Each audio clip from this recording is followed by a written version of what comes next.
ನಮಗೆ ಗೊತ್ತಿರುವ ಹಾಗೆ ನಾವು ನೀವು ಸಾಹಿತ್ಯ ಮತ್ತು ಸಾಂಸ್ಕೃತಿಕ ಪ್ರತಿಷ್ಠಾನ ವಿಶೇಷವಾಗಿ ಮೈಸೂರಲ್ಲಿ 3 ವರ್ಷಗಳಿಂದ ತನ್ನ ಸಾಹಿತ್ಯ ಮತ್ತು ಸಾಂಸ್ಕೃತಿಕ ಚಟುವಟಿಕೆಗಳನ್ನು ನಡೆಸಿಕೊಂಡು ಬರ್ತಾ ಇದೆ. ಈ 2 ವರ್ಷಗಳ ಹಿಂದೆ ಭಗವದ್ಗೀತೆಯ ಮೇಲೆ 10 ದಿನಗಳ ಒಂದು ವಿಶೇಷ ಉಪನ್ಯಾಸಗಳನ್ನು ಏರ್ಪಡಿಸಲಾಗಿತ್ತು. ಕಳೆದ ಬಾರಿ 10 ದಿನಗಳ ಕಾಲ ಅನುಮೇಯ ಮಹಾಭಾರತ ಒಂದು ಚಿಂತನ ಮಂಥನ ಅಂತೇಳಿ ಆಯ್ದ 10 ಪಾತ್ರಗಳ ವಿಶ್ಲೇಷಣೆಯನ್ನ ಲಿಂಗಸೂರಿನಲ್ಲಿ ಮಾಡಿಸಲಾಗಿತ್ತು.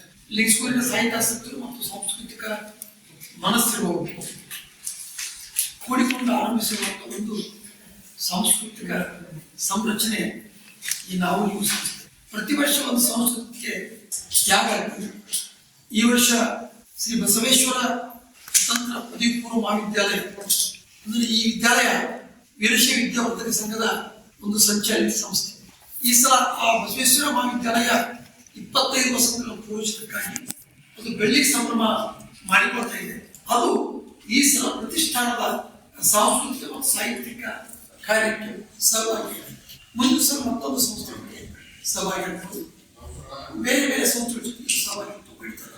ಈ ಸಲ ಬಸವೇಶ್ವರ ಸಂಸ್ಥೆಗೆ ಸಹಭಾಗಿತ್ವ.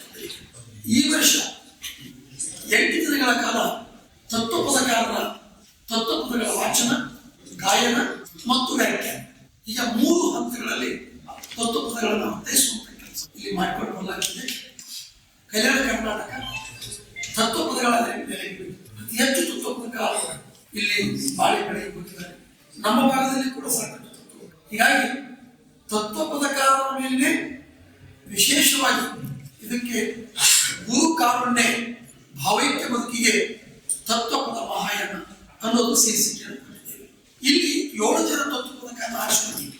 7 ಜನ ತತ್ವಪದಕಾರರು ರಾಜ್ಯದ 7 ಭಾಗದಲ್ಲಿ ಸಂತ ಶಿಶುಗಳ ಶೈಲಿಗಳು, ಧಾರವಾಡದ ಹಬಿ ನಿಜಗುಣ ಶಿವಗಳು, ಮಂಡ್ಯ ಭಾಗಗಳು, ಮಂಟೆ ಸ್ವಾಮಿಯವರು, ಮೈಸೂರು ಮತ್ತು ಚಾಮರಾಜನಗರಗಳು, ಕಡಕೋಡು ಮಡಿವಾಳಪ್ಪನವರು, ಗುಲ್ಬರ್ಗ ಭಾಗಗಳು, ಒಂದೇನಹಳ್ಳಿ ದಾಸಗಿರಿಯಪ್ಪನವರು, ಮಧ್ಯ ಕರ್ನಾಟಕ ಚಿತ್ರದುರ್ಗ ಮತ್ತು ಅಡಿಕೆಪ್ಪ ಅಂತ ನಮ್ಮ ಜಿಲ್ಲೆಯಲ್ಲಿ ಯಲಗಟ್ಟಲ್ಲಿ ಅವರ ಸಮಾಧಿ ಇದೆ, ಬಹುದೊಡ್ಡ ತತ್ವಪದ. ಹಾಗೆ ಕೊಪ್ಪಳ ಜಿಲ್ಲೆಯ ಏರೂರು ಕುಣದವರು ಕೂಡ.